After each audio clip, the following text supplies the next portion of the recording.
What's going on, everybody? This is BroncoJuggalo, and it is Slashback Saturday. And today's category is animal slashers. And today I am reviewing the 1981 film Madhouse.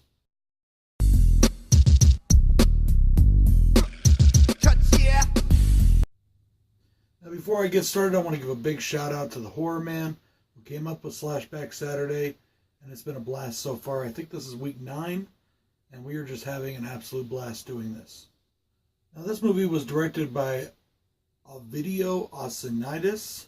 I think is how you say it. I'm really not sure. I probably got that really fucked up, and I'm sorry for that. It stars Trisha Everly as Julia Sullivan, Allison Biggins as Mary Sullivan. It also stars Dennis Robertson as Father James. Now, our story is that a 24-year-old young woman is being stalked by her escaped mental patient of a sister who, in the days leading up to their birthday, kills everyone around her and sets up for a morbidly weird birthday party. Now, a couple interesting facts about this movie is this was one of the video nasties in the UK, one of the films that was banned. I also noticed that the critics kind of panned this movie, and a lot of horror reviewers that I saw didn't seem to like it too much either. Myself personally, though, I really enjoyed this film. Now, you may be asking yourself, what makes this an animal slasher? Doesn't sound like an animal slasher, does it? Well, what makes this an animal slasher, and the reason I picked this movie, is that animals play a crucial part in this movie. Our killer, Mary, uses a trained Rottweiler as her favorite weapon to kill with. This thing tears people apart. It rips off hands. It mangles throats. It just absolutely destroys people. It even kills a small child in the movie. By the way, there's spoilers in this review. The movie's been out since 1981. I think I'm okay for spoilers. That being said, this is the first time I've ever seen the film. So yeah, sorry if you haven't seen it. If you haven't, go check it out, then come back and check out the review. It is on Shudder. That's how I watched it. So if you don't have it on Blu-ray, DVD, and you can't find it anywhere, check it out on Shudder. Another interesting fact is every time they use the actual dog, there is a couple instances where there is a puppet dog or a stuffed dog or whatever, some sort of puppet was being used, and that actually looks really good. But whenever they used the real dog, the entire crew had to be completely silent and completely still, so as not to distract the dog from what it was doing in its training. I really don't have any cons for this film, guys. I really enjoyed this movie. The only thing I started to write down as a con, but then I took it away, was there's a part where the dog is killing a person, and you can tell that the guy running is wearing a attack dog suit under his clothes, and when he's holding his arm up, you can see where the suit, big thick padded sleeve is that the dog is biting down on. And I thought about putting that down as a con because I was like, well, that's kind of crap that you can tell, you know. But then I thought about it. 1981, practical effects. They couldn't do anything with computers to take the suit out, and without the suit, the dog could have really hurt the guy. So I guess I can see it. It's kind of like in Halloween 2, when Michael walks out and he's all on fire, and you can tell that he's obviously a little bit bigger than he was before because the actor is wearing a big suit, or the stuntman is wearing a big suit with the thing around his head to keep him from catching on fire, while he is actually on fire. You know what I mean. Keep him from getting burned. So, starting with the pros, right from the beginning, this movie is absolutely brutal. It opens up with a young girl rocking another young girl that looks just like her sister, in a rocking chair. And then she takes a rock and starts smashing in her sister's face. And you think, well, maybe this is just a dream. But then later on, we get to see Mary, and Mary is the crazy one, by the way. Julie is the sane one, Mary is the crazy one. Julie is this gorgeous, beautiful woman, okay? And I think they picked an actress who was extremely beautiful on purpose. to show the contrast. Mary is completely disfigured from being beaten with a rock, or at least that's what we get from the beginning. Now, as the film goes on, I believe, and the way I took it was, we find out that Mary did that to herself. But in her own mind, it was her sister doing it to her. Because she hated her sister. She was jealous of her sister. She thought that her sister was taking away aspects of her life just by being there. She didn't like that she had to share birthday parties. And she didn't have to share a room and share things with a twin. She was insanely jealous of her own sister, and she bullied her and tormented her unmercifully. She even used, as a little girl, a dog that she'd trained to torment and torture Julie.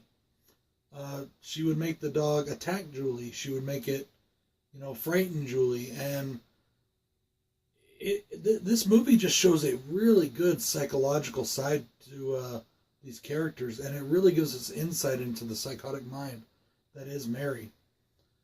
Like I said, a lot of people say that this movie is a mess and all kinds of stuff. I really enjoyed it, man. I thought the story was very, very good. And it does kind of keep you guessing. Now, there are some things that are a little bit obvious, and I will get to those here in a minute. As we talked about with the dog suit, I love the practical effects in this movie. And once I gave it some thought, I forgive that one, issue. I mean, maybe if they had a higher budget, they could have done something. But obviously, this wasn't the highest budget film. But I think they did a great job. They had awesome practical effects, lots of good blood, some pretty good gore. The ending kill, let's just put it that way, the last kill of the movie, I thought was really cool and really interesting and had some really awesome gore to it for what it was. It's not your typical, disembowelment or something like that. It's a little bit different. I'll get to it towards the end of the... My next pro is that I love the fact that they used a Rottweiler. Okay, I love Rottweilers, I love Pit Bulls, I love Dobermans. All three of those breeds get bad raps. Out of all three of those breeds, the Rottweiler is the most aggressive dog. It's not the Pit Bull, folks, I hate to tell you. The Pit Bull is actually a very gentle dog. They're only mean and aggressive if they're trained that way, or if they're really scared. So anyways, but I'm not here to preach about that right now. But the reason I love the fact that they used the Rottweiler is it really gave me a throwback to The Omen. And I love the use of Rottweilers in The Omen, and it gave a sense of terror. They're big dogs, they're mean-looking dogs, they're very aggressive dogs, and they're just absolutely awesome. Now, a lot of times, Rottweilers are just lovable dogs. I had a Rottweiler, I love my Rottweiler. But anyways, I just like that they used a Rottweiler because it really did remind me of The Omen, and it really did make the movie a lot more... The word may be scary to some, but for me, it just gave it a much more of a presence. And I really enjoyed that. There is a really awesome scene in this movie where... Okay, this first part's not the awesome scene. There is a little boy who is in Julie's class. Julie is a teacher, and she's a teacher for deaf students. And these students look to be about, second or third grade level, maybe fourth, somewhere in there. Or maybe a mixture of grades, between first and third grade or fourth grade. Not really sure. But there is a student that she has that she's very, very fond of. And she gives extra attention to because he needs a little bit of extra help. And he's a very promising student as well. And he's playing frisbee with a dog. And then his frisbee goes behind the bush. The dog goes to get it, and all of a sudden we hear the dog whimpering, and then it runs off. He comes around the bush to find the Rottweiler sitting there, and then it cuts away as the Rottweiler kills him. It doesn't show it killing him, but the Rottweiler does kill him, and that's not the cool scene. That's not the part I'm talking about. The next part, the cool part, is the part I'm talking about now. After that happens, she goes to her classroom, and she has to tell this classroom full of deaf young students that their classmate has died.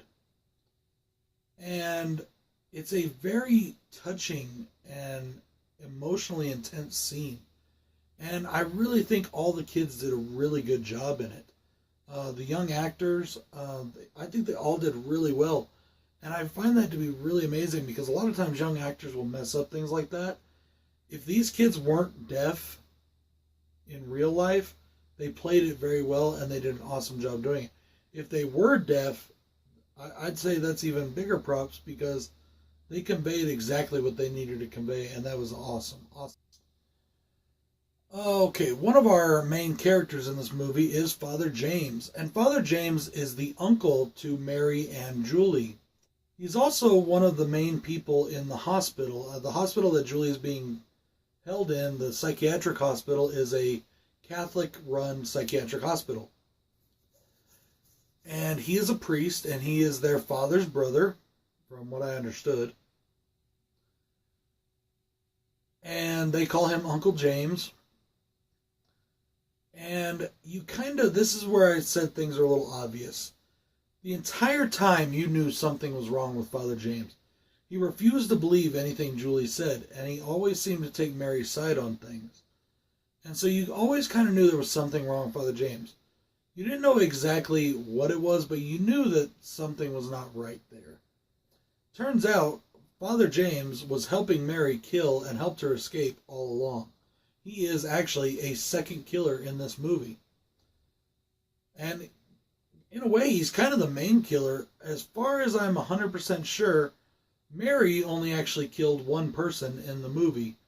Her dog killed a few, and Father James killed a few. Now, I was wondering through the movie how she got the dog. And I had a feeling that it was Father James. And I just kind of knew it. And then when it happened, I was like, okay, yep, I knew it. So, but it's still a really cool reveal. It showed that there was more than one killer. And that was kind of cool. I enjoyed that part of it too. Big spoiler here, guys. During this very weird and grotesque birthday party where Mary is tormenting poor Julia, who's tied up in a wheelchair, and Father James is dancing around and singing nursery rhymes, which he had been doing for the last 20 minutes of the movie, which really made him look incredibly psychotic. And I wonder what happened to him. I wonder what happened to make him that crazy. He comes up to Mary and he starts telling a story about this little girl with a curl in the middle of her forehead who was a good little girl, but when she was bad, she was very bad. And I think that was actually one of the names of this film to begin with. And then for absolutely no apparent reason, he kisses Mary on the cheek, and then he jams his butcher knife into her back and kills her. And that right after that is when Julie's boyfriend bursts in, and he doesn't really pay much attention to the boyfriend. He talks to him like, "Oh, so glad you could make it," you know? And then he's like, "Oh, it's time for Mary's nap." And he picks Mary up and he takes her out and he lays her across the banister of the stairwell. And I'm just sitting there thinking, damn, this guy is really fucking nuts. And I gotta give big props to Dennis Robertson because he played this character so well.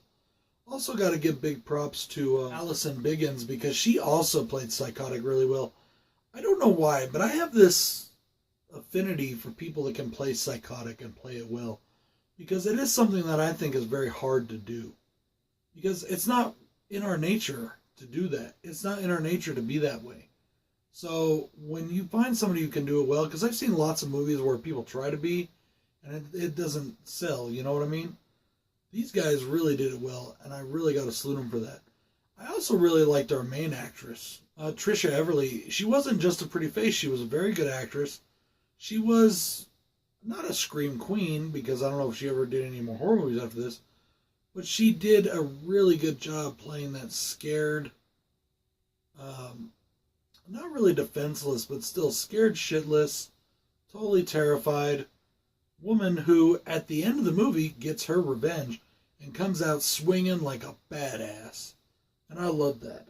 And that's my next pro, is I love Julie's revenge. And this is the kill I wanted to talk about. The Father James has Julie's boyfriend, who's a doctor, up against the wall with a knife to his throat.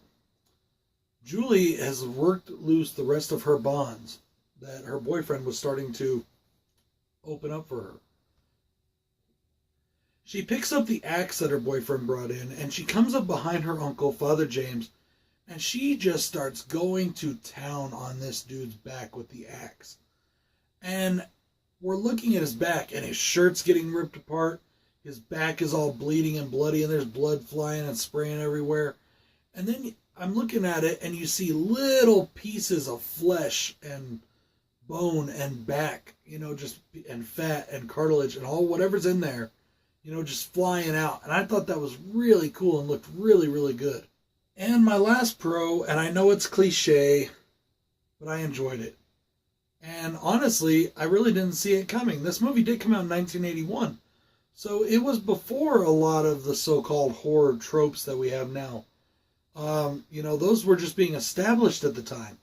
And it really brought me back to the end of Scream. And, where Jamie Kennedy's character in Scream is talking. It was Jamie Kennedy, right? Whatever the guy's name is, the movie nerd. When he's talking about how the killer always comes back for one more scare.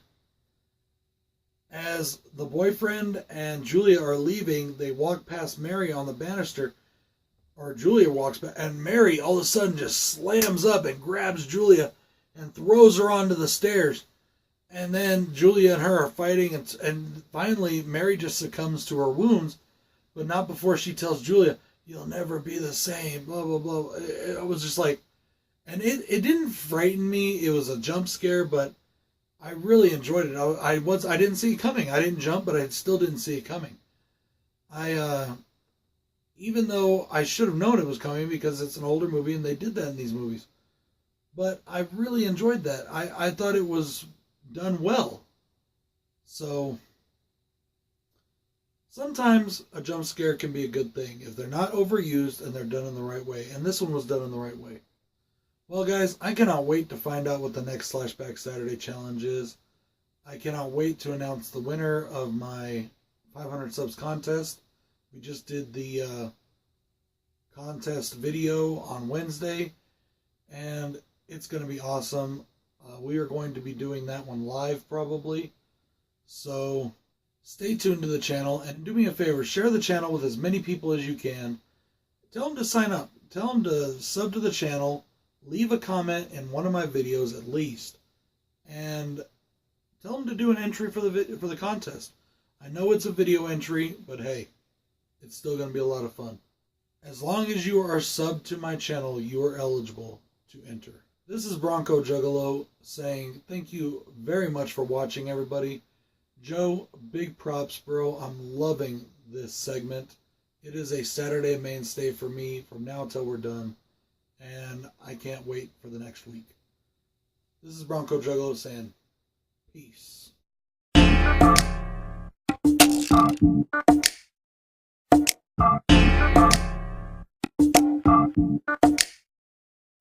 I am what I am, and that's all that I am. I am what I am, I'm a hooligan. I am what I am, and that's all that I am.